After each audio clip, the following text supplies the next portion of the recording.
Morning, everybody. Let's start. Now, already a portion of international relations have been covered up in your class, and that's your India and the world, and also the institutions have been covered up. Now, I would be responsible for taking India and neighbors. And let's start today with India and neighbors. And the first neighbor that we are going to discuss is your India-China. So let's discuss Sino-Indian ties or India-China relations today. Now, as far as India-China relations are concerned, now there can be many types of questions which can be asked from here.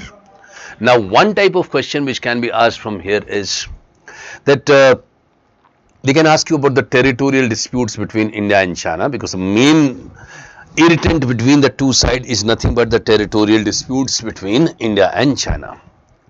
Or sometimes they can ask you also that about a statement that the common interest between India and China can outweigh their differences. Explain. So what is the common interest between India and China, and how they are responsible for outweighing their differences? So that needs to be explained. Clear? And as far as India-China relation is concerned, we can see both countries have relationship from the ancient past. And why ancient past? Because the Indian Chinese were responsible for coming to India for studies, and Indian scholars went to China for spread of their religion, particularly Buddhism. So that relationship exists. But Jawaharlal Nehru, the first Prime Minister of India, he was responsible for making a remarkable statement about Sino-Indian ties. And he says what? He says that we have a friendship which dates back to 2000 years ago. And we have differences between us. But whenever there are differences between us, we hearken to that glorious past. And the wisdom of the glorious past is responsible for guiding us how to solve these differences, how to resolve these differences. This is a statement, remarkable statement made by Pandit Nehru, and this is related to Sino-Indian ties. But when we talk about India and China, we can see that India was one of the first countries which was responsible for giving recognitions to Communist China in the year 1949. India also supported China when it was subjected to Japanese aggression. Clear? So India's sympathy were with China. And as far as Sino-Indian ties is concerned, we can see the common factor between India and China is what? That not the two countries are ancient civilizations. Both the two countries are ancient civilizations. They are also victims of poverty. They were victims of imperialism. And both the countries are responsible for today trying to establish themselves as global players. Already you can see China has established itself as a big global player. So both the countries are responsible for trying to establish themselves as global players. So that's the common thing that we can see between India and China. But as far as India-China relationship is concerned, we can also notice that India-China relationship is guided by 4 imbalances. The first imbalance that is responsible for guiding Sino-Indian ties or India-China relation is what? Is the military imbalance. Why? Because a number of times Chinese incursions have taken place on the Indian territory, whether it is Depsang or whether it is Galwan.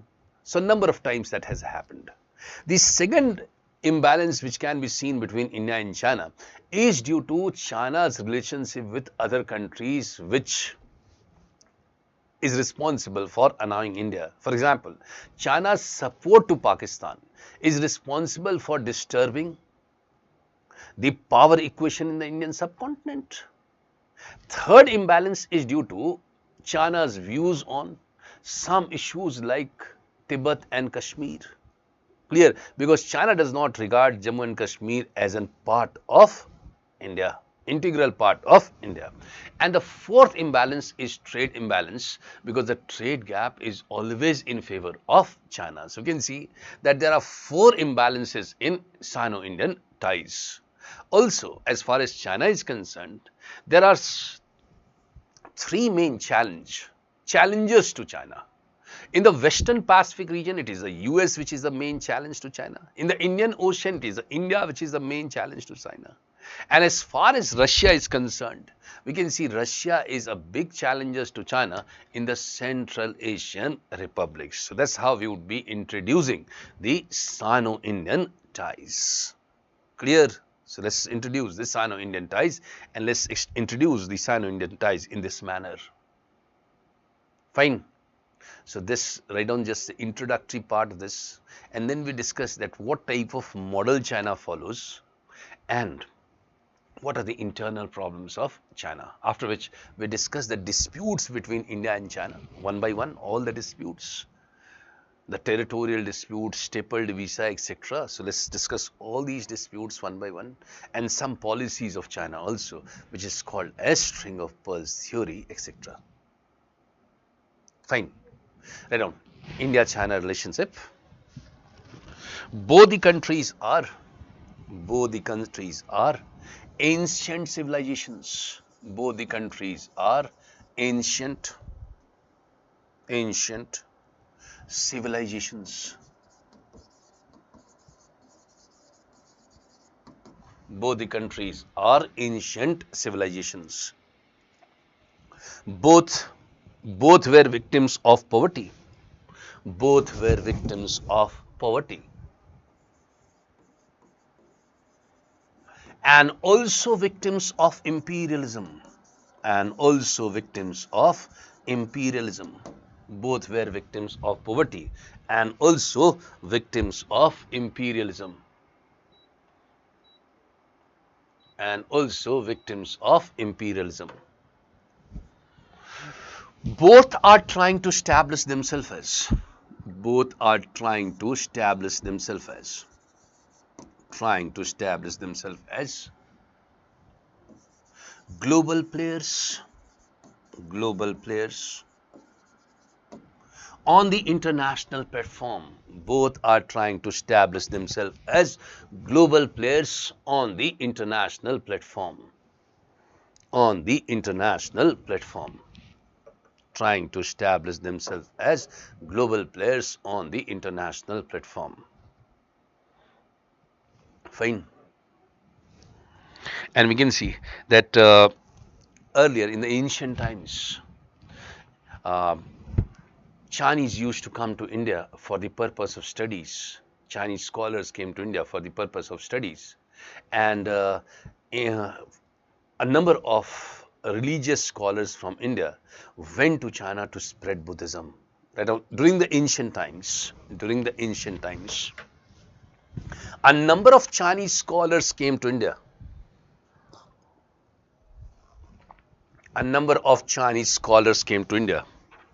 For the purpose of study, and you know them, you have studied in history, for the purpose of study. And a number of Indian religious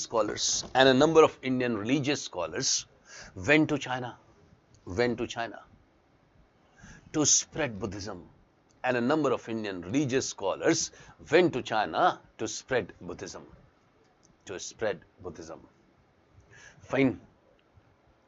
And we can see that India was one of the first countries to give Communist China its recognition. Because see, before 1949, if you talk about 1949, before 1949, there existed a regime in China which was called as Kuomintang regime, KMT regime.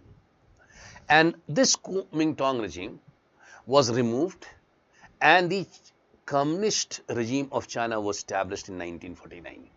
Clear? India was one of the first countries to give recognition to communist regime of China.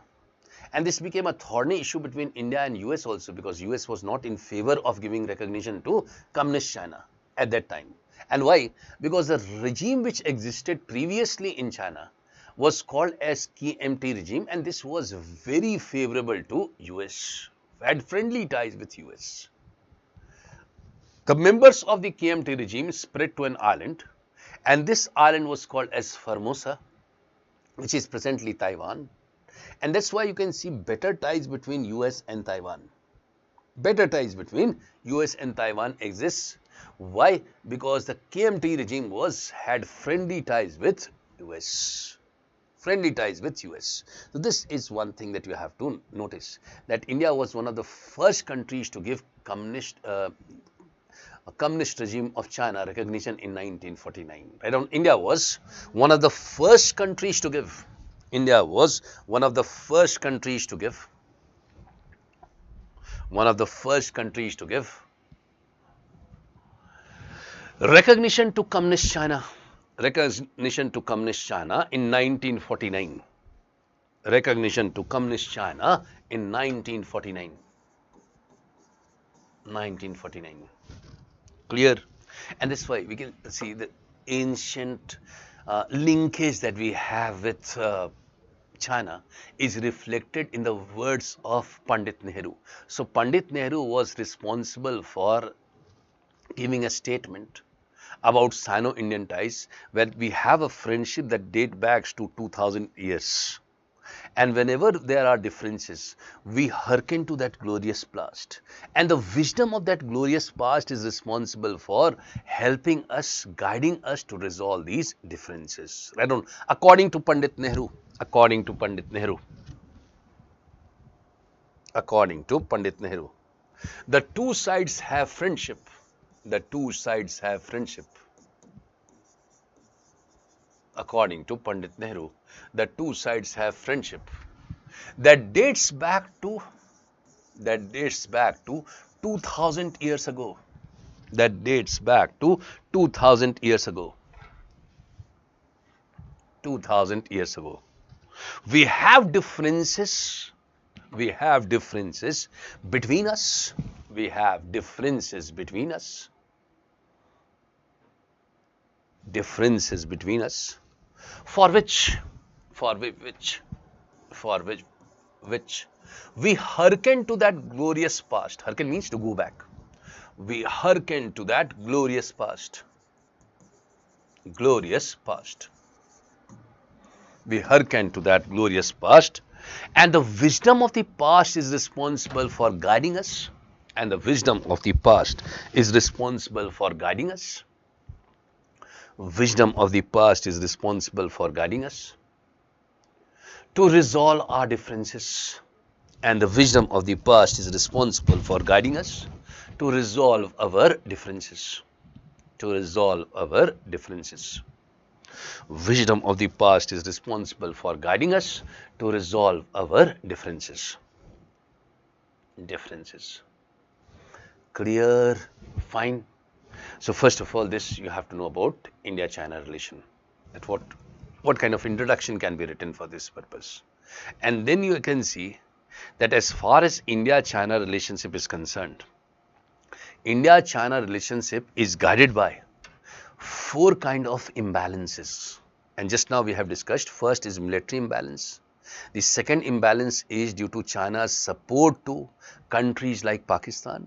The third imbalance is due to China's viewpoint on certain issues like Kashmir, which is not in favor of India. And the fourth imbalance is trade imbalance. Right on. Sino-Indian ties. Sino-Indian ties or India-China ties. India-China ties is guided by four imbalances. Is guided by four imbalances. Four imbalances. First, the military imbalance. The military imbalance. And why we are talking about military imbalance? Because China is responsible for incursions on Indian territory. Right on. As China is responsible for incursions on the Indian territory. As China is responsible for incursions on the Indian territory. On the Indian territory. So that's the first kind of imbalance. Second imbalance, due to China's support to, second imbalance is due to China's support to countries like Pakistan. countries like Pakistan. And you know very well that not only economic assistance, China is also responsible for giving Pakistan military assistance. So not only economic assistance, but military assistance is also given by China to Pakistan. And because of this, there is an arm race triggered in the Indian subcontinent, right on, due to which an arms race is triggered in the Indian subcontinent,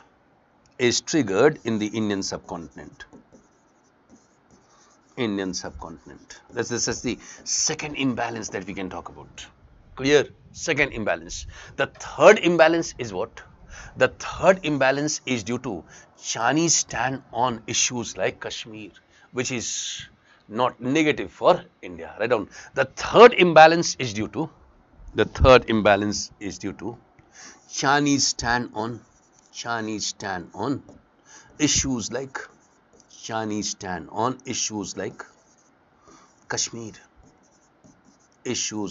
Kashmir, which goes against India. Chinese stand on issues like Kashmir, which goes against India. Clear? So you can see that this is the third imbalance, and the fourth imbalance is what?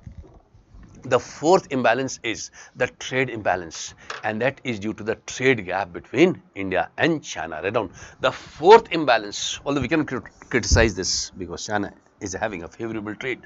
The fourth imbalance is the trade imbalance, between India and China. The fourth imbalance is the trade imbalance between India and China. Clear?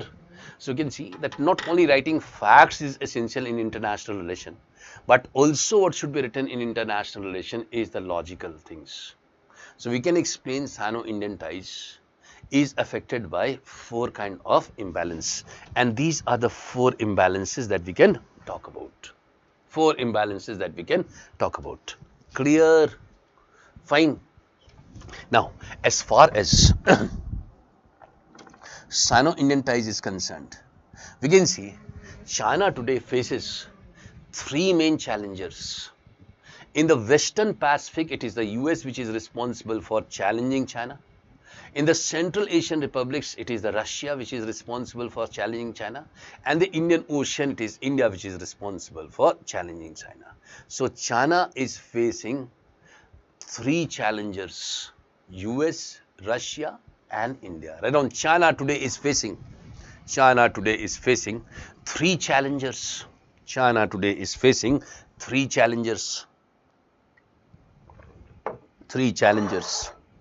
First, US in the Western Pacific.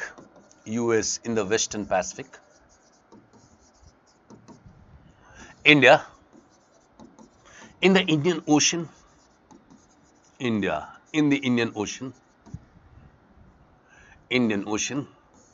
And Russia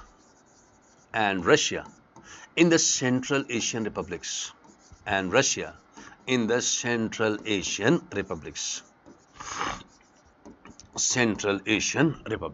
So three challenges before China. Now, when we talk about China, we can see China follows a model today, and that model is called as what? That model was given in the 1980s by the famous Chinese leader Deng Xiaoping, and this model is called as what? It is called as state capitalism model.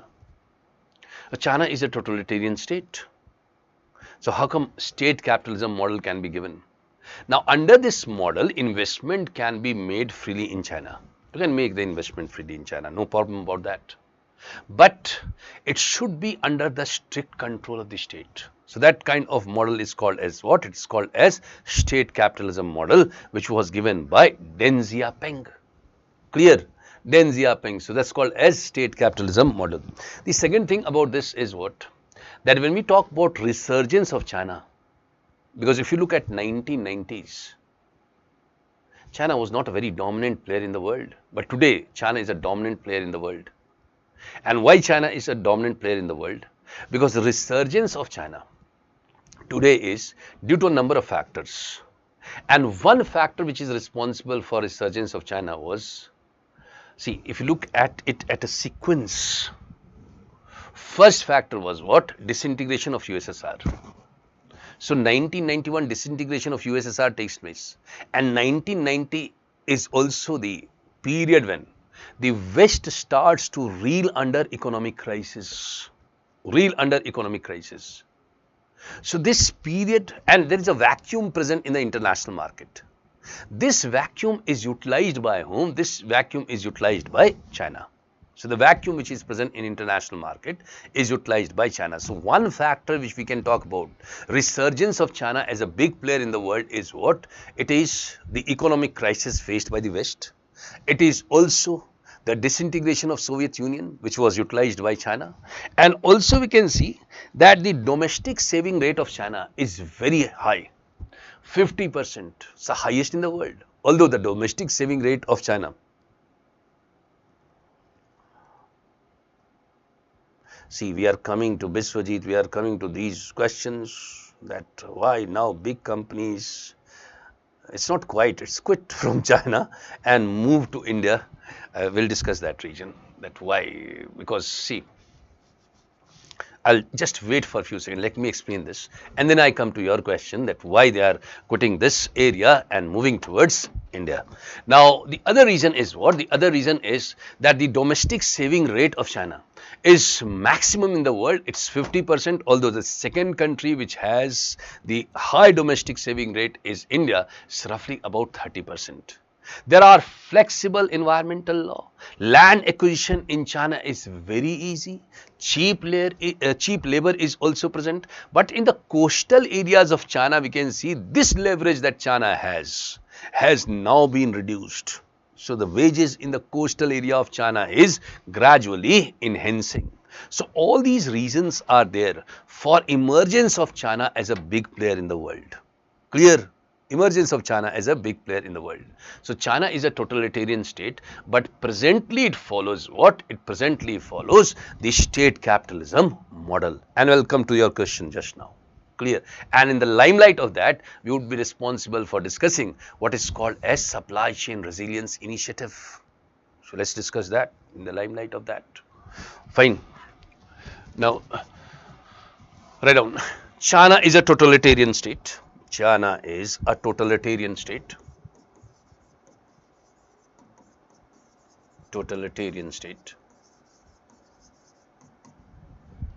And is presently following the state capitalism model, and is presently following the state capitalism model, which was given in 1980s,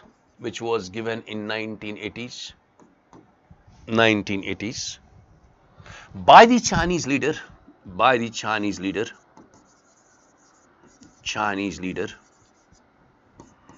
Deng Xiaoping. By the Chinese leader Deng Xiaoping. So this model was given. Fine. And as far as this model is concerned, investment can be freely made in China, but should be under the control of the state. Write down, under this model, investment can be freely made in China. Under this model, investment can be freely made in China. Investment can be freely made in China, but would be under the control of state. Investment can be freely made in China, but would be under the control of state. Under the control of state. And there are many reasons for China's emergence as a global player today. Let's talk about all those reasons. And one big leverage is what? The rare earth metal. Because the rare earth metals, more than 90% of supply of rare earth metals worldwide is nothing but dependent on China. Clear? Write down, emergence of China as a global player. Emergence of China as a global player.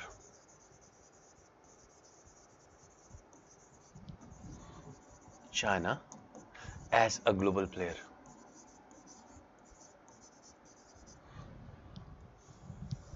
Emergence of China as a global player.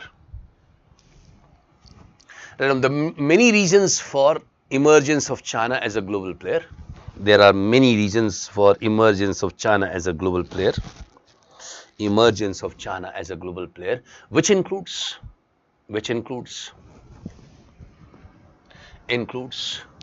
first the economic crisis,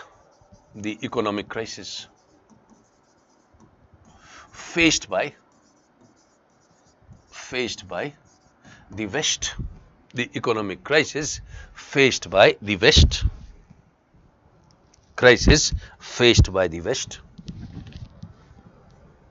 Second, disintegration of Soviet Union, disintegration of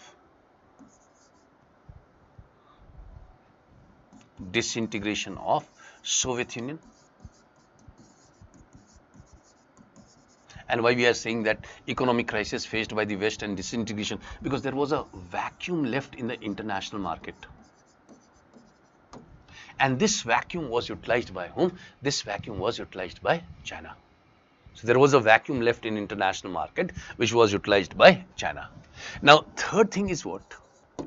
Third reason for China's emergence is as a big player is location of China, because it is closely located with Southeast Asian nations, and Southeast Asian nations are referred to as, they are the fastest growing economies of the world. So location of China acted as a leverage for China. Write down, China is located very close to Southeast Asian nations,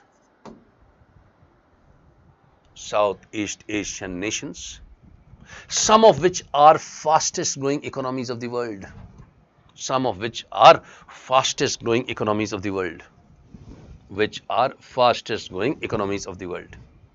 And this was utilized by whom? It was utilized by China. This proximity with them was utilized by China to become a big player. And also we can see that environmental laws in China happens to be flexible. Write down, environmental laws in China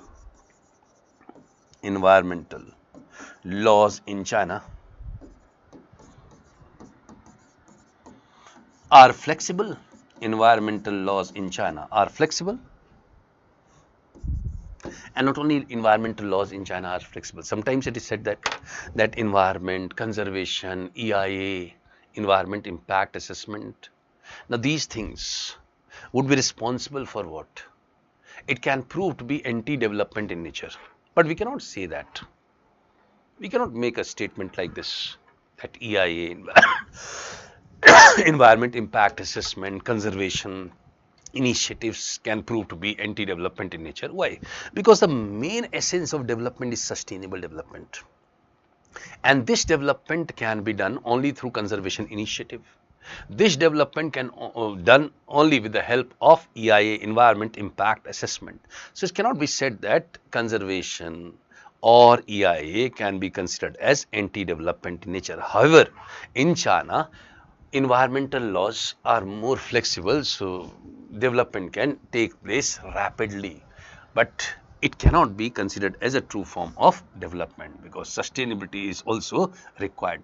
And also we can see that land acquisition is easy in China. Write down, land acquisition is easy in China. And who would be acquiring the land? The government would be responsible for acquiring the land. Land acquisition is easy in China. But also one factor which is responsible for its emergence as a big player is what? Resurgence as a big player of China is what? That the low wages is also considered to be one advantage. Write down, low wages is also considered to be one advantage. low wages is also considered to be one advantage. But then, having said so, do remember that. But in the recent time, the wages have enhanced, particularly in the coastal area of China, and this leverage is no more. Right on. But in the present times, the wages have enhanced in the coastal areas. The wages have enhanced in the coastal areas.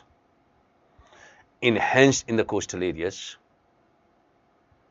and this leverage is no more. And this leverage is no more. Leverage is no more. And one thing for which the world is dependent on China is the rare earth metals. Right on, rare earth metals. And in this, 90% of global supply is made by whom? It is made by China. Right on, about 90% of the global supply. About 90% of the global supply, more than 90%. More than 90% of global supply is made by China. Is made by China. And the last thing which can be said in this context is what? That if you look at China, last thing, China has a very high domestic saving rate. And if domestic saving rate is very high, it cannot suffer from financial crisis. Clear? So that is also one thing.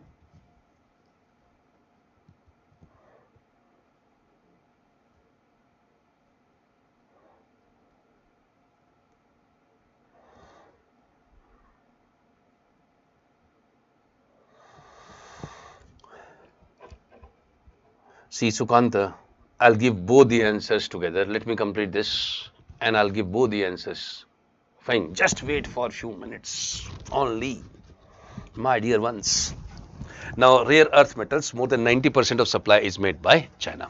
But the last thing is what? The last thing is that the domestic saving rate of China is maximum in the world, 50%. Write down, the domestic saving rate of China, the domestic saving rate of China,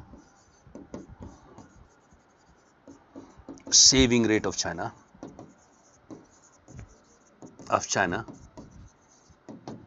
is maximum in the world, 50%. Is maximum in the world, 50%. And we can also see that one last factor that we are going to discuss here is what? That investment made by Chinese abroad. So the investment made by Chinese abroad is also responsible for its resurgence as a big player. Write down, investment made by Chinese abroad. Investment made by Chinese abroad. Made by Chinese abroad.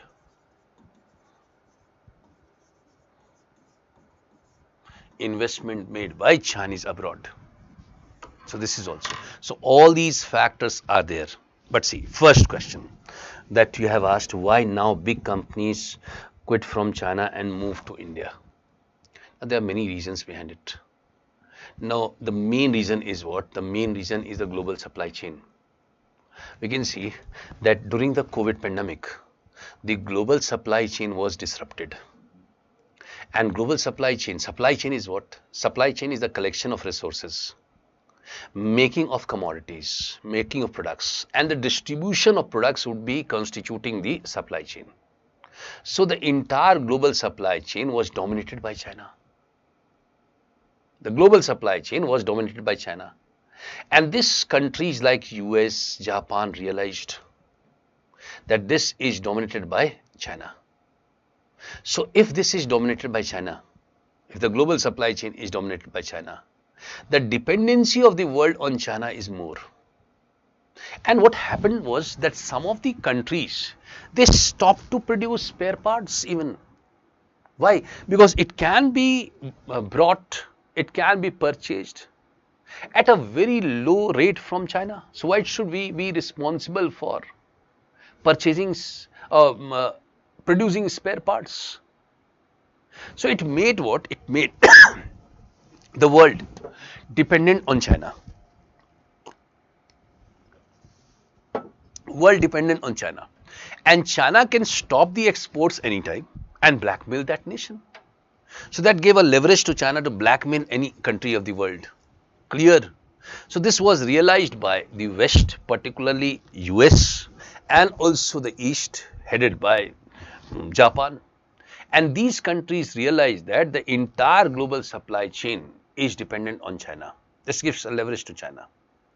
So they wanted what? They wanted that post-COVID pandemic, China insisted for what? China insisted for globalization 2.0. Globalization 2.0 means that the nerve center of global supply chain should be again China. India insisted on Atmanirbhar Bharat, that India become the nerve center of global supply chain. Clear? And that's why diversification of global supply chain was essential, that we should be responsible for sourcing material from not China, but from different destinations. And the contenders for this included what? The contenders for this included India. One contender was India, because India has launched an initiative called Atmanirbhar Bharat, not only for self-reliance of India, but also to make India the nerve center of global supply chain. The contender for this purpose was Taiwan, because of its well-developed manufacturing sector. The contender for this was also not only Taiwan, but also Malaysia, Indonesia. So all these, Vietnam, because it has, in the last few years, we can see the growth rate of Vietnam is more than 7%. So all these were the probable destinations, possible destinations from where the resource can be gathered. Clear? And the global supply chain would be varied as such. It should not be dependent on China. And this is the reason that dependency of the big powers on China, that the MNCs have started to quit from China and are more interested in India, because an initiative which has been launched by India, Australia and Japan together is called Supply Chain Resilience Initiative, which is for diversification of supply chain. Diversification of supply chain, that initiative has been taken, and this is for what? And that's the reason why we are quitting, MNCs are quitting China and are more interested in India. The supply chain resilience initiative would be based on new emerging technologies like 3D printing, like also nearshoring. Nearshoring means that the raw materials would be sourced from nearby areas. Clear? So that's the reason. Now, Biswajit, your question has been answered. Now, domestic saving rate, suppose I, you in India are responsible for saving some money, and that is saved in the banks. So who is holding the banks? The government of India. So that's called as domestic saving rate. It would be providing the government of India a buffer so that it does not suffer from economic crisis, global economic crisis which takes place. And the second question, despite acknowledging that China is their long-term challenger for hegemony in the world politics, the current US administration is more interested in countering Russia than China. Now the reason is what? The reason is Ukraine crisis. The reason is war. Although always US used China, developed good ties with China and followed liberal policies towards China, and the objective of US was that by developing good ties with China, it can nudge or it can balance Russia. But this boomeranged on US, because China became economically and militarily so well developed that it is challenging the supremacy of US. A five-finger policy will come to it. Five-finger policy will come to it.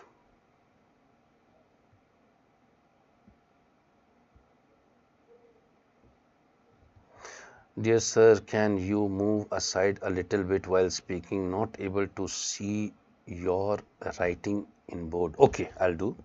Clear? Fine. So everything is clear.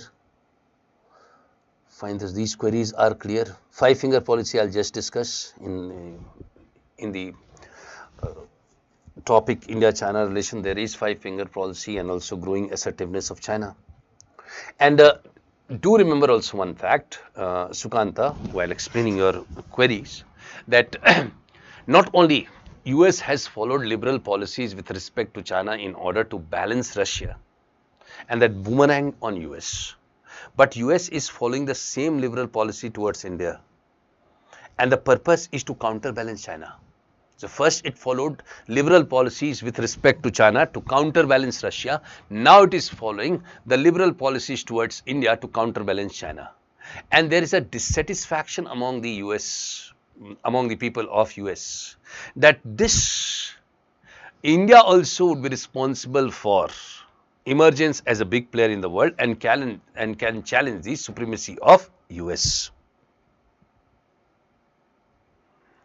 What is the solution to tackle China in global player? Now we'll come to that, how it can be tackled. One way is outward. One way is that supply chain resilience initiative is nothing but one. The second thing is what? Build Back Better World is an initiative taken by the Western countries for this, and the purpose is to balance Belt and Road Initiative of China. Then as far as India is concerned, India's, first of all, you have to develop better ties with your neighbors, because you can see Chinese presence in your neighborhood is more fine.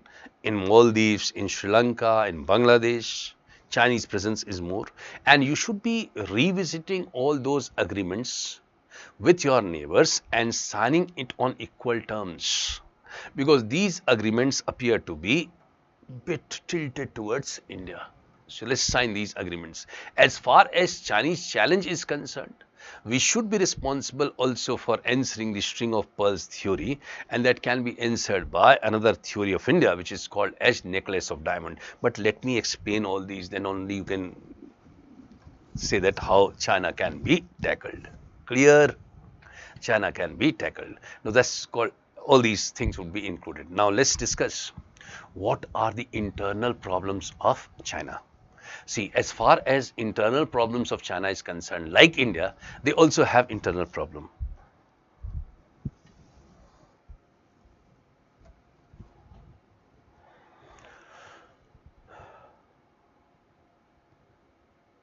See, China, you don't have to write what Chinese eat. They eat snake, they eat frog, they eat bat, and not affect environmental degradation there. That would be affecting environmental degradation.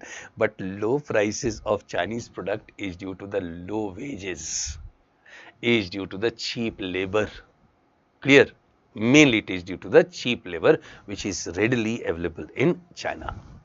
Now, as far as the internal problem of China is concerned, first internal problem of China is what? The pro-democratic movement. In 1989, a group of students in Beijing, they protested and demanded democracy. Now, the residents of Beijing were also in favor of them, and but this protest was certainly, this protest was met by the Chinese authority when they were responsible for using bulldozers and tanks against these students. A number of students died, but the Chinese authorities say that not a single student died.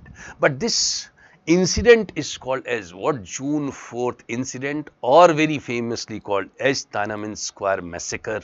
So that's the first problem of China that China faces. The second problem of China is what? The second problem of China is the language problem. And the language problem is what? That in the northern part of China, Mandarin is spoken.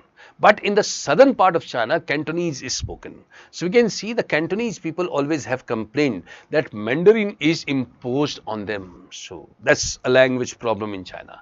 Then the third problem related to China is what? Internal problem of China is what? Linking of the Yangtze River of China with Huanghe. Yangtze River of China is in the southern part of China. Huanghe is in the northern part of China. So the people of southern part of China are dissatisfied not only due to language problem, but also due to linkage of the river water of Yangtze with the river water of Huanghe. So that's the third problem. But as far as one of the biggest problems of China is concerned, one of the biggest problem that China faces internally is what? It is the Xinjiang province of China. See, when you talk about Xinjiang province. This is the Xinjiang province of China. Xinjiang province of China. And this province of China is in confederation with China. Confederation means it's a loose federation. Whenever we talk about federation, we can see federation means what? Federation is based on what? It is based on division of power between the center and the states. It also is based on a written constitution. A written constitution would be responsible for stating that what are the powers of the center and what are the powers of the state. And third thing is that there should be an apex authority. If suppose there is a dispute between the state and the center, who would be responsible for adjudicating these disputes? So these disputes would be adjudicated by whom? It would be adjudicated by the apex authority, apex court. So there should be an apex court or a supreme court for this purpose. Federations can be divided into three categories. One is centripetal federation, where the independent states would be coming together closely to form a federation. And in this form of federation, we can see the residuary power. Residuary power means all those powers which is not mentioned in the state list or the union list or the concurrent list. So the residuary powers would be vested where? Vested in the states. So this is called as centripetal federation, and the best example of centripetal federation is US.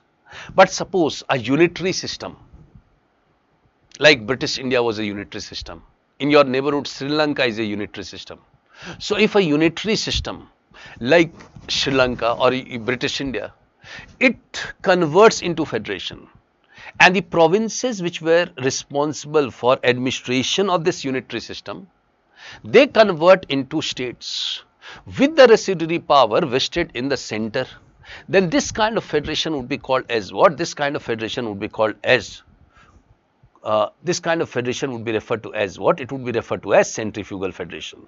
So if centripetal federation, best example is US. Centrifugal federation, best example is what? Best example is India. Clear? India or Canada can be best example. But there is a type of federation which is called as confederation. And confederation is a federation where independent states, for some subjects or for all, I am saying for some subjects or for all, come together to form a federation in which the states are responsible for retaining the right to secede. That kind of federation would be called as what? That kind of federation is referred to as confederation. Clear?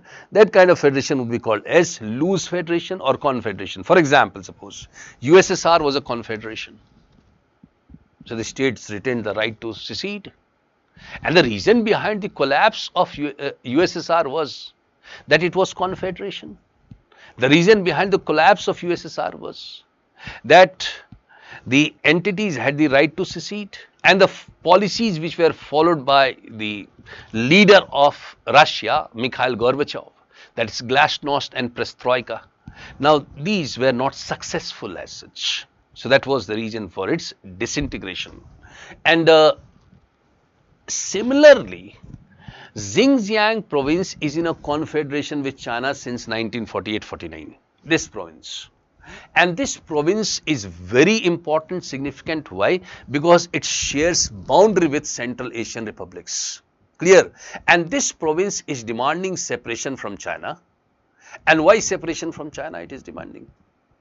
Because it has certain complaints against the Chinese authorities. The first complaint against the Chinese authority is what? The first complaint.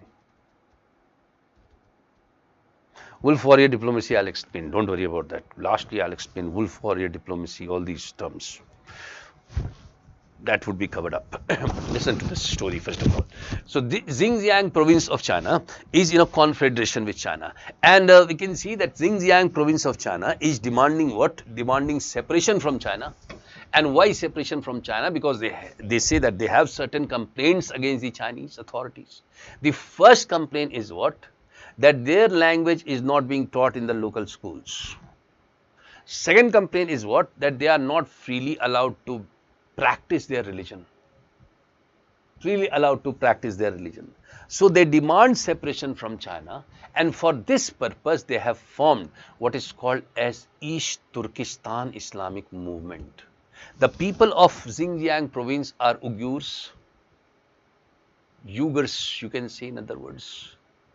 And these are people of Turkish origin. That's why they have said that East Islamic movement, and that movement is responsible for demanding separation from China. Clear? That movement is responsible for demanding separation from China. And then we can see that there are other concerns of China also. Let's look at all the concerns of China. The Hong Kong concern, the Taiwan concerns. Let's talk about all these concerns first of all. Write down internal problems of China. Internal problems of China, because this is a relation, that relation you have to study in detail. It will take 4 or 5 hours to complete. Then there are short relations. One relation, big relation is your India, Pakistan, India, Bangladesh. But then there are short relations which we can easily cover up. Write down internal problems of China. First, the pro-democratic movement. The pro-democratic movement. Pro-democratic movement. Pro-democratic movement. In 1989, and move my body from here because it's not visible. In 1989, a group of students, in 1989, a group of students protested against the Chinese authorities. A group of students protested against the Chinese authorities and demanded democracy in China. Protested against the Chinese authorities and demanded democracy in China. They were supported by the local residents. They were supported by the local residents of Beijing. They were supported by the local residents of Beijing.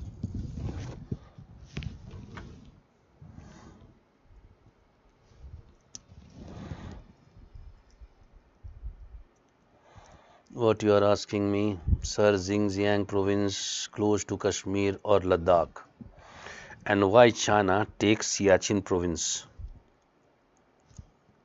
Can you be a bit clear? Xinjiang province is having boundary with whom? It is having boundary with Jammu and Kashmir. It's having boundary with Jammu and Kashmir. And we'll talk about that. Don't worry. That also comes in our study. Local residents, they were supported by local residents of Beijing. Write down. But this movement was brutally crushed. But this movement was brutally crushed. Brutally crushed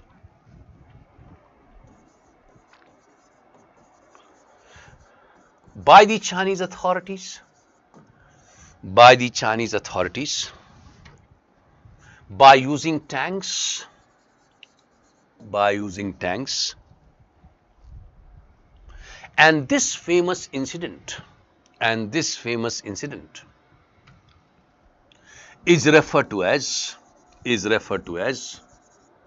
June 4th incident. This famous incident is referred to as June 4th incident. June 4th incident, or Tiananmen Square massacre, or Tiananmen Square massacre.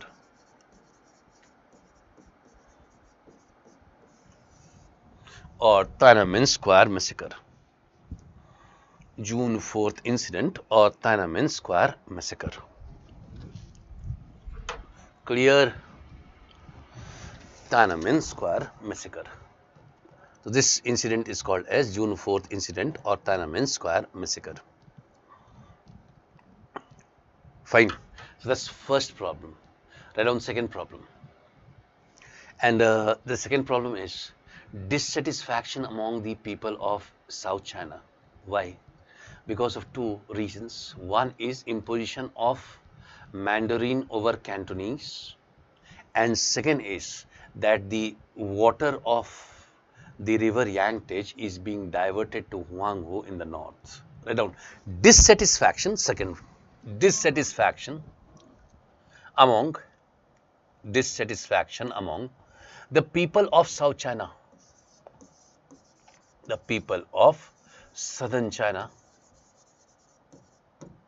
southern China, not only due to, not only due to, not only due to imposition of, not only due to imposition of Mandarin, not only due to imposition of Mandarin over Cantonese, Mandarin over Cantonese, because Mandarin is spoken in the north and Cantonese is spoken in the south. Mandarin over Cantonese, but also due to,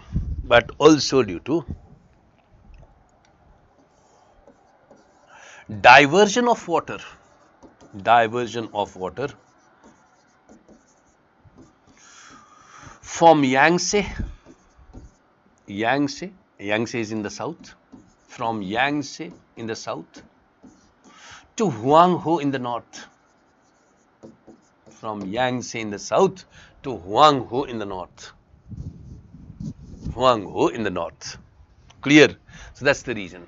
And the third reason is what? The third reason for the third internal problem of China is what? The third internal problem of China is connected to Xinjiang province of China. Write down.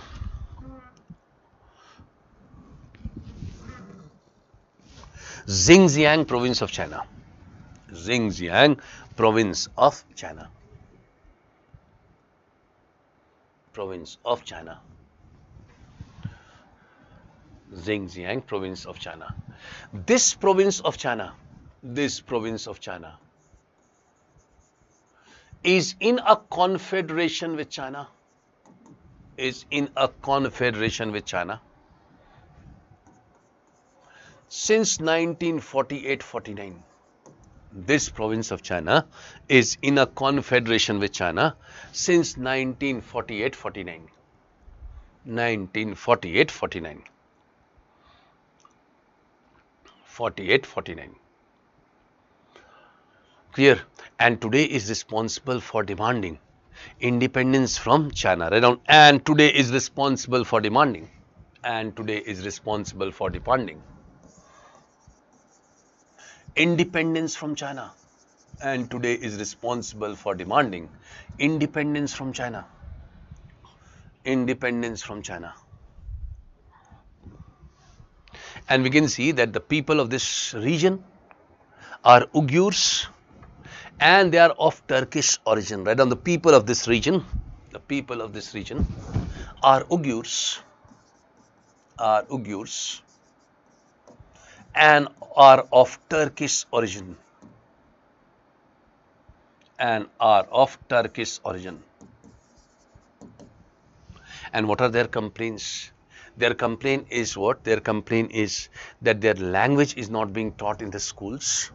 The language is not being taught in the schools, and they are not freely allowed to practice their religion. Write down. Their complaint is that, their complaint is that their language is not being taught in the schools. Their language is not being taught in the schools. Their complaint is that their language is not being taught in the schools. Taught in the schools. Is not being taught in the schools. And is not being taught in the school. And they are not freely allowed to practice. And they are not freely allowed to practice their religion. They are freely, and they are not being freely allowed to practice their religion. Freely allowed to practice their religion. And for separation, they have started a movement which is called as East Turkestan Islamic Movement. Write down. For separation, they have started a movement They have started a movement called East Turkestan Islamic Movement.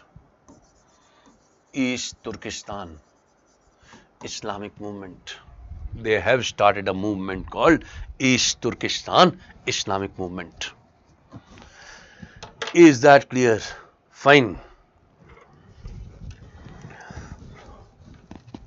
Sir, how is China wooing Bangladesh, Nepal, Bhutan and Myanmar junta government to reduce Indian influence on those countries? See, mainly China what does? Mainly China is responsible for investment in these countries. See, $9 billion investment is made by China in the Chittagong commercial hub in Bangladesh. Similarly, in 2021, China came up with 20 deals with Myanmar,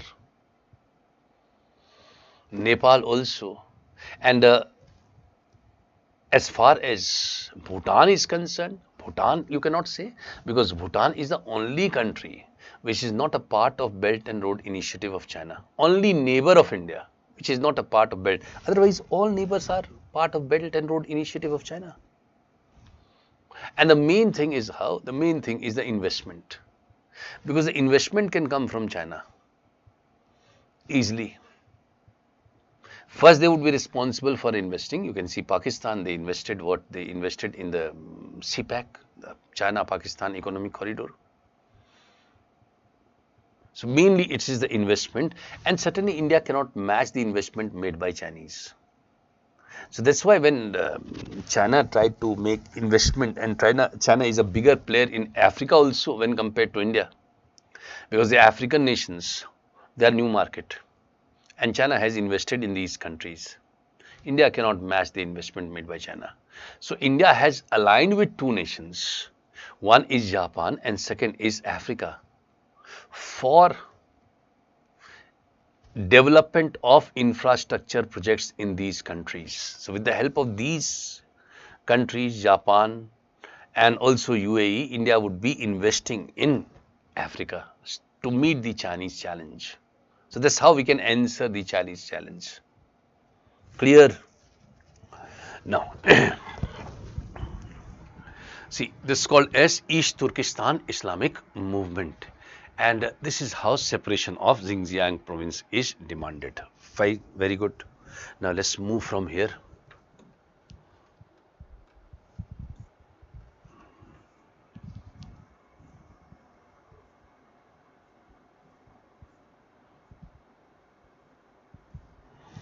And discuss some other things. See, the internal problems of China also include what? It also includes Taiwan issue. And China follows a policy which is called as One China policy. Yes. Anil Kumar Roy, your question answered. Now, second question is not in the Chinese compulsion on their own, on its own interest to hold Aksai Chin because of Xinjiang province is a side of Indian Kashmir. They are afraid of India, that India can do with China similar like LTT, similar case in Sri Lanka. See, there's a difference between LTT and India. See, Aksai Chin region was captured by China when? In the 1960s. And it was never captured in one day. Never captured in one day. Aksai Chin region was captured in years. The Chinese incursions took place in the Aksai Chin region. They started to make a road in Aksai Chin region. And when this question was asked to Pandit Jawaharlal Nehru, that is the Prime Minister, and the question was asked by a member of opposition, his name was Mahavir Tyagi, that is the Prime Minister of India aware that the Chinese have intruded inside India's territory? Pandit Nehru blatantly replied that no report of such incursions, and if at all incursions have taken place, this region of Jammu and Kashmir is a barren land. No Prime Minister can make a statement like this now. Immediately Mahavir Tyagi reacted and said that the Prime Minister of India does not have a single hair on his head. Can this be considered as barren or wasteful in nature? And this has been mentioned in all the books of international relations. Clear?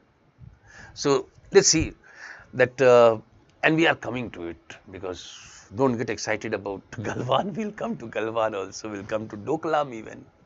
We'll come to the Tawang region even. So let's consider one by one the queries. Fine. So no need of linking this with LTTE. And the situation in Galwan is quite, see, one thing is very clear, that the Chinese incursions took place in this, but India is now managing and controlling this area.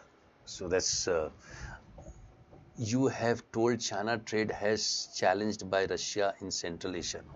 I have not, I have said that China is, for China, the big challenger in Central Asian republics would be Russia, because these republics were a part of Russia earlier on.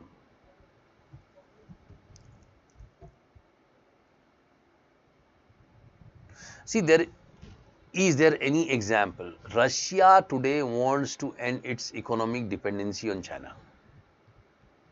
And what a better example can be than the Eastern Economic Forum, which has been launched by Russia, and that is near Vladivostok, to end its economic dependency on China, because this region has been dominated by China.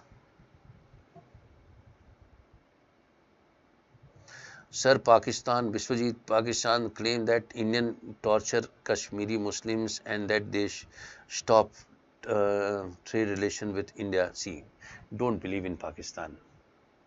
The Pakistans do not believe in themselves. Why should we believe in them?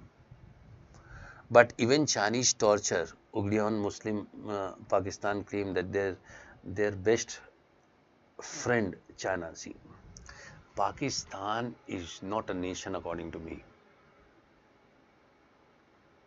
Pakistan, they complain about the atrocide being done by the Indian forces in Jammu and Kashmir on the Muslims. Exclusively they use the word Muslims, and this is to ignite the communal feeling in India, because they know that a large number of Muslims are present in India, and so that communal clashes takes place in India. But we should not be bothered about that, because the basis of secularism is deep rooted in India. It cannot be done by, it cannot be nudged by anyhow by countries like Pakistan. And the second thing is, they should be concerned more about the Muslims, Uyghur Muslims, who are suffering at the hands of the Chinese authorities. They never talk about them, because their dependency on China is more.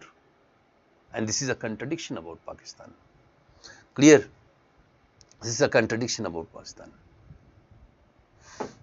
And we have said that Russia is a challenger in Central Asian republics, because earlier these republics were a part of USSR.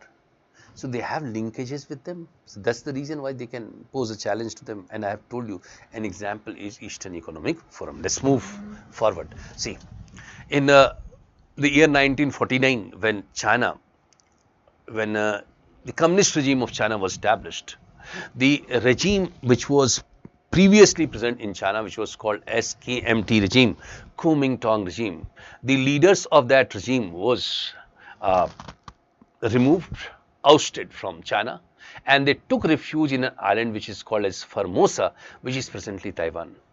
With the help of US, Taiwan became a member of UN also. But when the proximity between US and China started, and why it started, because US wanted to balance Russia with the help of China, and that's why it followed liberal policies towards China. Then we can see, due to Chinese pressure, the membership was removed.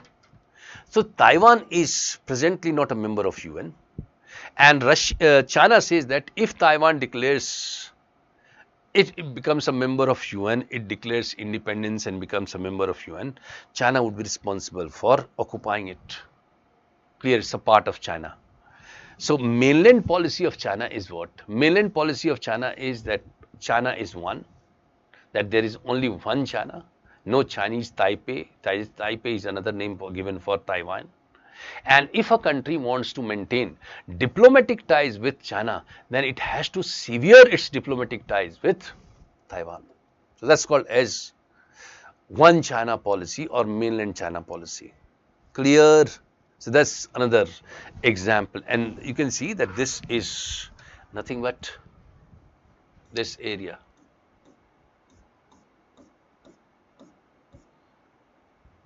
Here is Taiwan located. This area, Taiwan is located.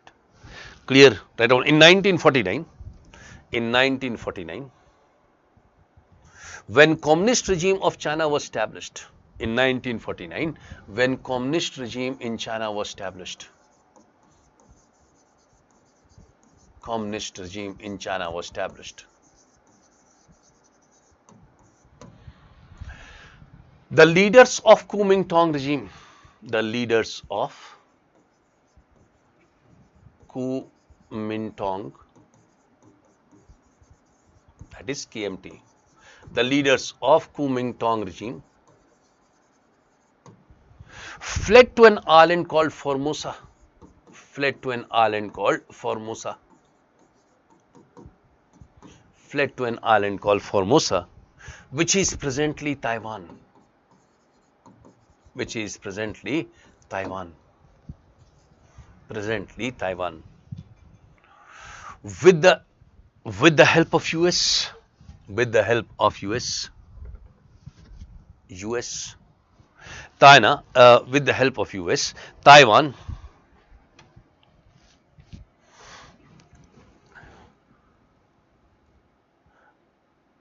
with the help of US, Taiwan became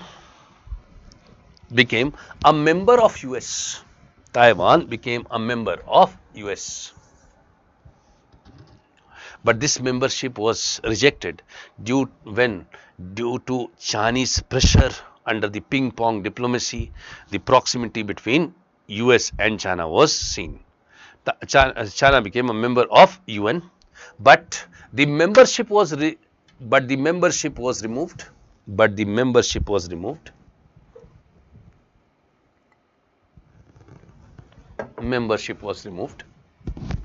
when China mounted pressure on US. When China mounted pressure on US under the ping pong diplomacy. Under the ping pong diplomacy. Ping pong diplomacy is a diplomacy. Ping pong diplomacy. Now, this kind of diplomacy is the diplomacy which was responsible for bringing US and China closer to each other. And at that time, US was responsible for helping China out with liberal policies, and the main purpose of US was to balance Russia. That was the main purpose of US. Now, China follows one China policy. China maintains one China policy. China maintains one China policy. And what does that mean? That means that if any nation will develop, if any nation has to develop relationship with China, it has to sever its ties with Taiwan, because there is only one China, right? If any nation has to develop diplomatic ties with China, if any nation has to develop diplomatic ties with China, it has to sever its relationship with China. It has to sever its relationship with China. Sever its relationship with China. And that's called as one China policy. Fine. Recently what happened during the COVID pandemic 2020, a new regime came into power in Taiwan. And when the swearing in ceremony of the president of Taiwan was taking place, 2 members of parliament participated in the swearing in ceremony, which ignited China against India. Clear? So in 2020, during the swearing in ceremony of the president of Taiwan, 2 members of parliament participated in this swearing-in ceremony, although the participation was virtual in nature, and this became an irritant between India and China. Write down. In the year 2020, in the year 2020, during the swearing-in ceremony of, during the swearing-in ceremony of,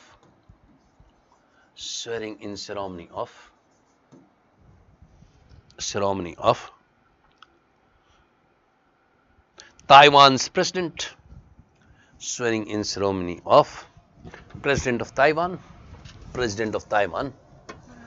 two members of Indian Parliament,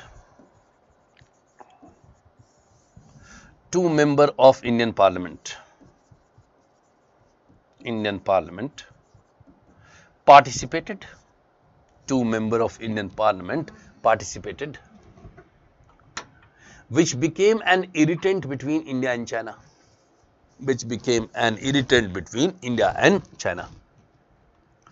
Two members of the Indian Parliament participated, which became an irritant between India and China.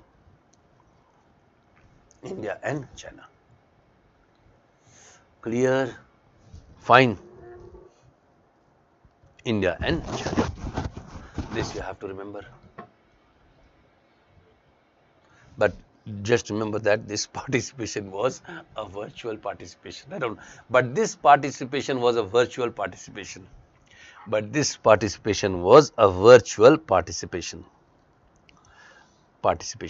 And see, another internal problem of China is what? Hong Kong. Hong Kong became a part of China in 1996. Earlier it was controlled by the British. And Hong Kong is a part of China under a system. Hong Kong has been given a status which is called as Special Autonomous Region, SAR. And the system which is followed with respect to Hong Kong is called as one country, two system. So the country is one. Hong Kong is a part of China, but it has its own legal system, it has its own economic system. So in 2020 we can see China was responsible for passing a law under which any act of submersion, any act of terrorism, any act of protest would be considered as criminal offence.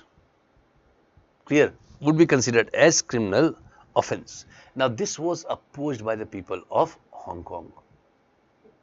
So the new law of Hong Kong was opposed by the people of Hong Kong. So last internal problem that we are going to discuss is what? It is the Hong Kong problem. Write down Hong Kong. Write down Hong Kong is a part of China. Hong Kong is a part of China.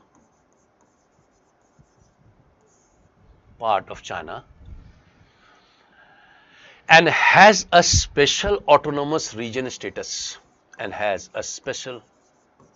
Autonomous region, has a special autonomous region status.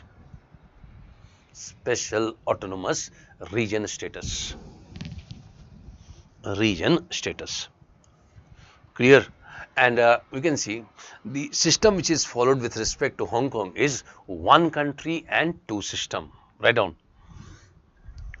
China follows one country and two system. One country and two system with respect to Hong Kong.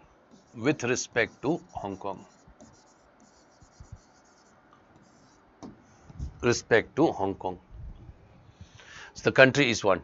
Economic and legal system of Hong Kong would be separate from that of China. Around the economic and legal system of Hong Kong. Economic and legal system of Hong Kong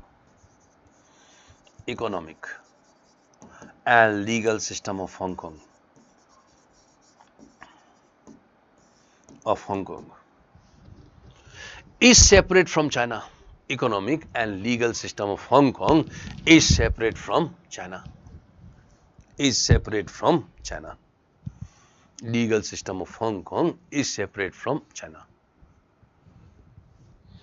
Clear? So that's separate from China. And under the new law for Hong Kong, any act of submersions, any act of terrorism, or even criticism can be considered as a criminal offense. Write down, under the new law of Hong Kong, under the new law of Hong Kong, new law of China, under the new law of China for Hong Kong, new law of China for Hong Kong, any act for Hong Kong, any act of subversion, any act of subversion, protest, terrorism would be considered as criminal offense, would be considered as criminal offense, considered as criminal offense, considered as criminal offense. Fine. So any act would be considered as criminal offense. This you have to know. All these are internal problems of China. But if we talk about the disputes between India and China, the first dispute that you have to take up is called as what? It is called as the issue of Tibet. Issue of Tibet. Clear? So let's take up from there. Then we'll discuss the land pearl theory also, string of pearls theory also, the territorial disputes between India and China. So let's cover up each and every part so that it's complete, and complete by today. Clear? So let's discuss the irritants between, the thorny issues between India and China. And see, the first thorny issue between India and China is what? It is the issue of Tibet. Now Tibet is a part of China today, and this is situated in the southern part of China. The southern part of China is nothing but Tibet. Initially it was an independent state.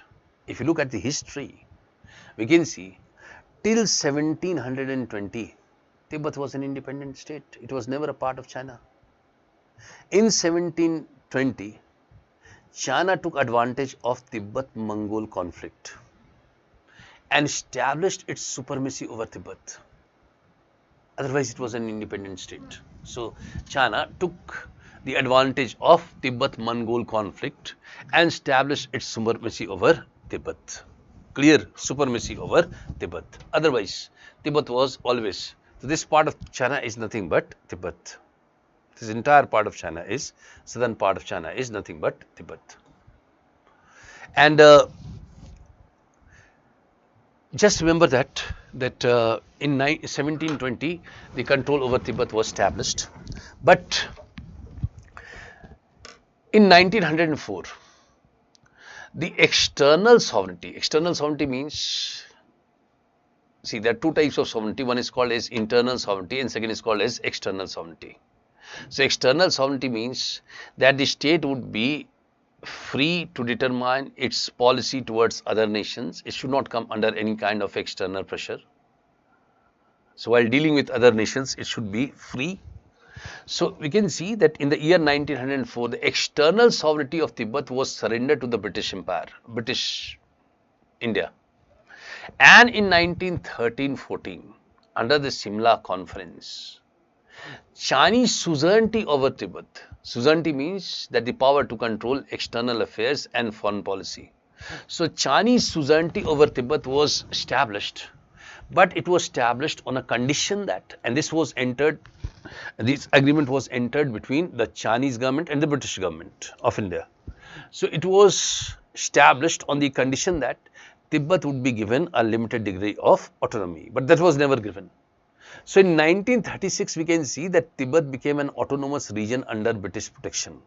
So as before the independence of India, so Tibet is an autonomous region under the British protection, that's the status of Tibet. But in 1950, China started to invade Tibet. And from 1950 to 1959, it took 9 years for China, 9 years for China to completely establish its control over Tibet. But when China established its control over Tibet, it was a virtual defeat for Indian diplomacy. For long, Indian diplomacy was responsible for supporting the Tibet cause at different international forums. So this was considered to be a virtual defeat of Indian diplomacy. And we can see that in between 1954, an agreement was signed between India and China pertaining to trade in Tibet. See, if you take an unbiased view, you can see that on one side you are responsible. I am not criticizing any person, and certainly we are not going to write that. But on one side, you are supporting the Tibet cause at different international forums. And on the other side, in 1954, you are signing an agreement with China pertaining to trade in Tibet, which is based on Panchsheel. So for the first time, an agreement between India and China is based on Panchsheel. And Panchsheel is what? Panchsheel you have discussed in your foreign policy are the five policies, five main elements of Panchsheel which has been taken from Buddhism include was to respect each other's territorial integrity and sovereignty, and mutually we would be responsible for doing so. Second is non-aggression. We should not be responsible for aggression on others' territory, and also non-interference in each other's domestic affairs. Peaceful coexistence. Clear. So there should be peaceful coexistence between the two nations also, and this is the main important principle because nations belong to different races, so there should be peaceful coexistence. Clear. So that should be made, and you can see that mutual benefit and equality is the fourth principle, and the fifth principle is peaceful coexistence. So five principles of Panchsheel which was applied in case of India-Pakistan. But Panchsheel, which was introduced by India and became an international coin soon, has many variants worldwide. So we can see that Panchsheel has many variants worldwide. One form of Panchsheel was given by President Sukarno of Indonesia, and he says that Panchsheel according to him is what?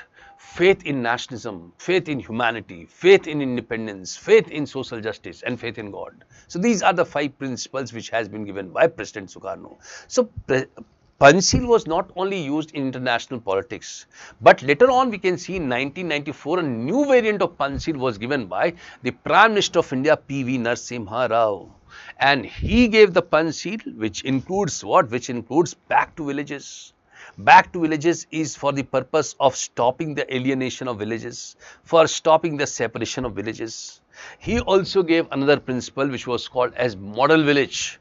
So model village according to P.V. Narasimha Rao should be what? It should be a self-sufficient economic unit. So the villages should become a self-reliant economic unit. And the third principle is what? The third principle according to P.V. Narasimha Rao, which is a part of the new form of Panchsheel, was technology and tradition. So we should be, if suppose we are moving ahead in technology, the tradition should not be kept aside.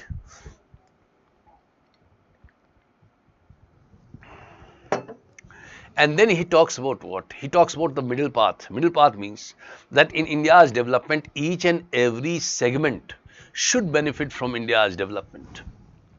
And then he talks about a new order, a new political and economic order which would be coming into existence because of these former four principles. So this was a new form of Panchsheel which was given by Narasimha Rao in 1994.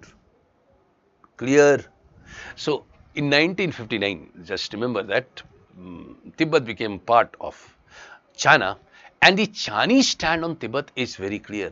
China says that India is responsible for fomenting troubles for China from the Indian soil by anti-Chinese activities. Whenever a Chinese delegate would be visiting India, you can see the Tibetans who are residing in India at Dharamshala or in Arunachal Pradesh or in Delhi also, they would be coming to the road and protesting against the Chinese delegate visit. So China's allegation against India is what? That India is responsible for giving shelter to the Tibetans who have fled from this area, and with the help of them is responsible for anti-Chinese activities on the Indian soil. India simply rejects it. And then we can see that the stand taken by India is what? That although it was considered as a virtual diplomatic defeat for India, but we have a stand. We have supported the Tibet cause. We say formally that we have the same culture, we have the same religion, but we have supported the Tibet cause because of many reasons. And one reason is what? That if suppose Tibet became an independent state between India and China, suppose this region is Tibet, the borders of China won't meet India. And if the borders of China won't meet India, it would be responsible for reducing all the territorial disputes that China has with India. So India supported Tibet. Why? Because if Tibet becomes an independent state, it would be a huge buffer state between India and China, and this would be this would be disconnecting China from India. So there won't be any kind of territorial integrity, and the Chinese claim over the Indian territory would be denied because lack of geographical continuity with India.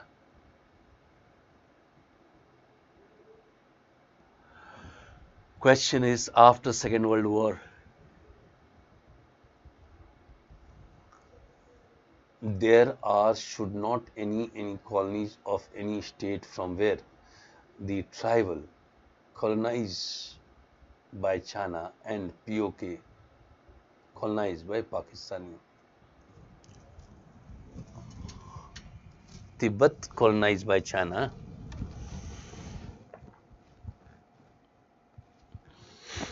See, Tibet's occupation of China is illegal.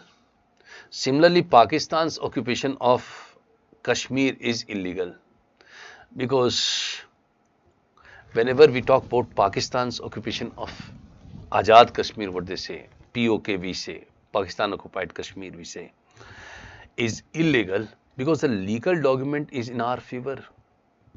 So it is considered as illegal, and we'll discuss more of Kashmir issue. But let's talk about the disputes between India and China. And the first dispute is what? The first dispute is related to Tibet. Write down. Disputes between India and China. Disputes between India and China. And first is that related to Tibet.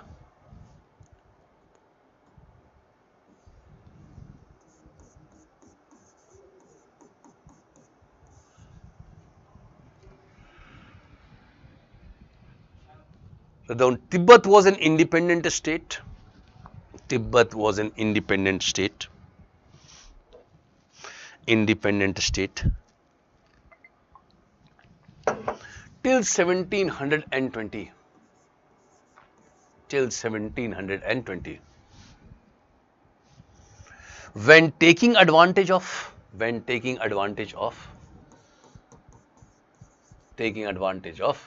Tibet-Mongol conflict, when taking advantage of Tibet-Mongol conflict,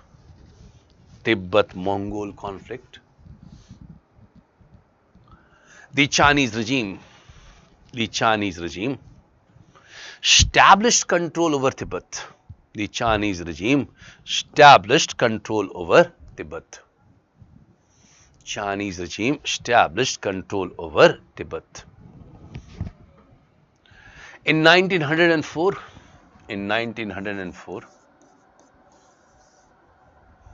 the external sovereignty of Tibet,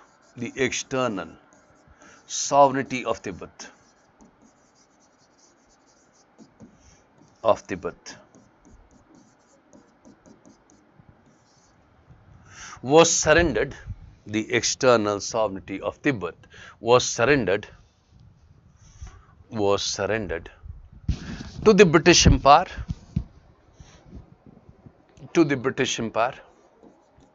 obviously by the Chinese. And in 1913-14,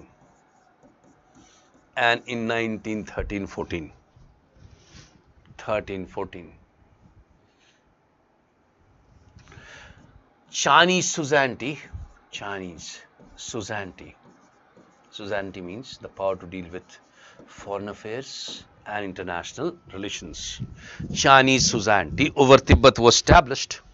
Chinese suzerainty over Tibet was established on the condition that Chinese suzerainty over Tibet was established on the condition that Tibet would be an autonomous region. Tibet would be an autonomous region. And we can see in 1936, Tibet became an autonomous region under British protection. Right on. In 1936, Tibet became an autonomous region. Tibet became an autonomous region. An autonomous region. A region under the British protection. Tibet became an autonomous region under the British protection. Under the British protection. Clear, fine. This was the status of the region Tibet before the independence of India. Now, after the independence of India, post-independence of India, in 1950, the aggression of Tibet started. And 1959, China was able to completely establish its control over Tibet. Right on. Post-independence, and we are meaning to say our independence. Post-independence, the aggression of Tibet started. Post-independence, the aggression of Tibet started. Aggression of Tibet started by Chinese in 1950. By Chinese in 1950 and by 1959. And by 1959, China was able to establish. And by 1959, China was able to establish complete control over Tibet. And by 1959, China was able to establish complete control over Tibet. And in between, in 1954, we can see that the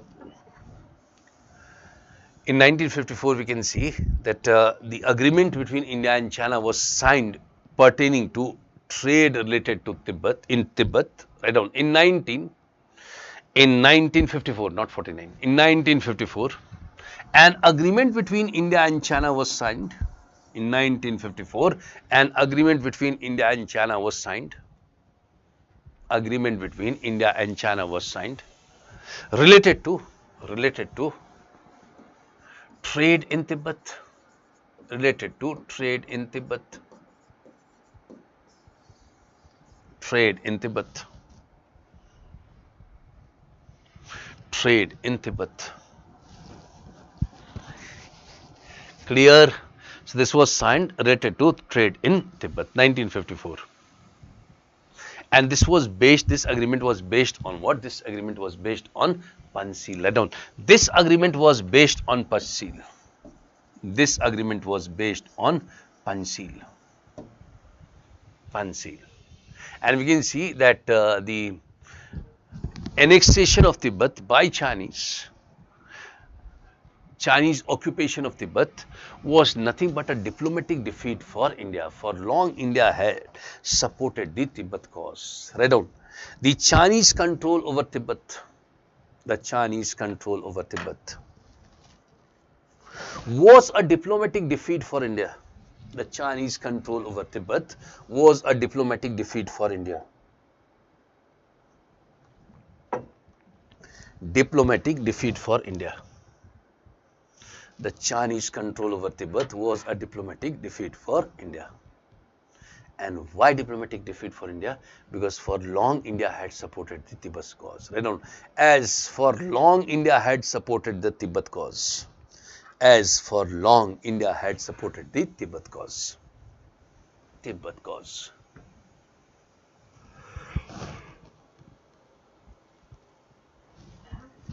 Clear? And as far as the Chinese stand is concerned, China says that India is responsible for anti-Chinese activity with the help of Tibetans from the Indian soil. Write down. China accuses India. China accuses India. Accuses India of anti-Chinese activities. China accuses India of anti-Chinese activities. Chinese activities from the Indian soil. Of anti-Chinese activities from the Indian soil. Anti-Chinese activities from the Indian soil. From the Indian soil. Chinese activities from the Indian soil. With the help of Tibetans. With the help of Tibetans, because Tibetans, a large number of Tibetans have taken refuge in India. With the help of Tibetans. And on the other hand, India says what? India today has recognized, on the other hand, India has today recognized Tibet as a part of China, but is informally responsible for supporting the Tibet cause. Right on the other hand, India has formally recognized, on the other hand, India has formally recognized Tibet as a part of China. India has formally recognized Tibet as a part of China, but informally is responsible for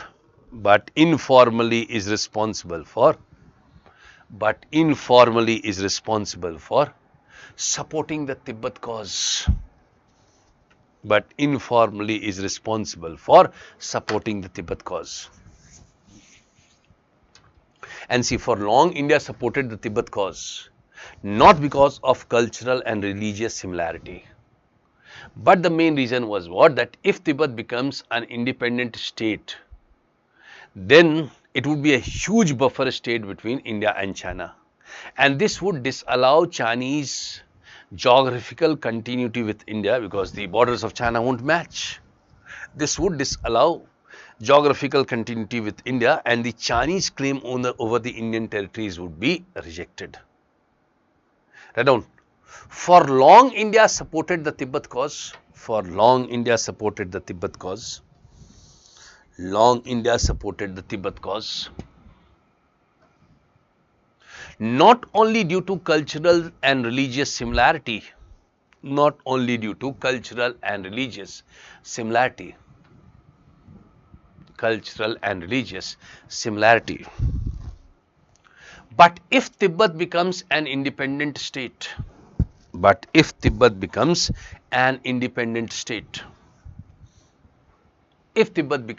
independent only, if Tibet becomes independent, it would be a huge buffer state.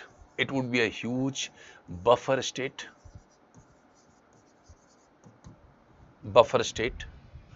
Between India and China.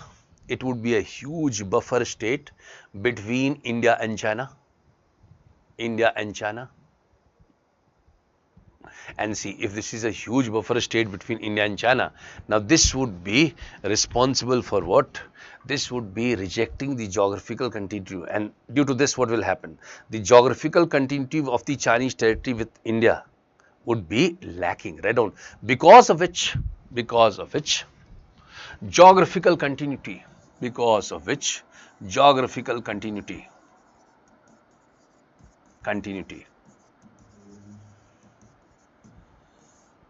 of Chinese territory with India would be lacking. Of Chinese territory of India would be lacking. The geographical continuity of Chinese territory with India would be lacking. And if this is lacking, it means what? It means that this would be rejecting the territorial claims of China over the Indian territory. Right down, which would be negating the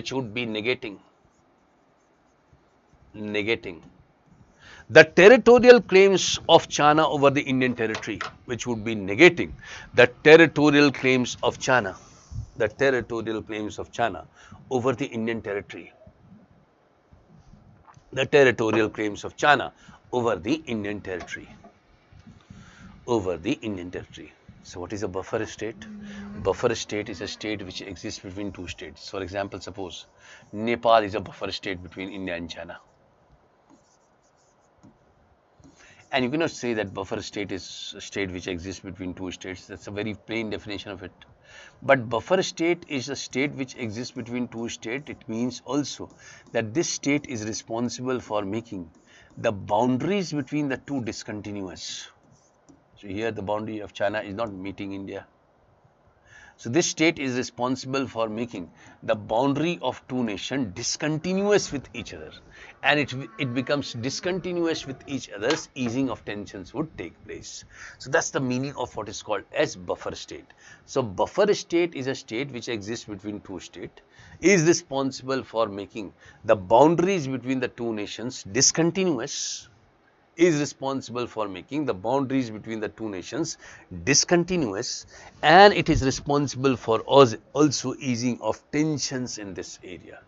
So that's called as buffer state. Clear? That would be referred to as buffer state. And China, Tibet has, see, India recognized Tibet. Why? India thought that if we give recognition to Tibet, maybe China can recognize Jammu and Kashmir, but China never reciprocated.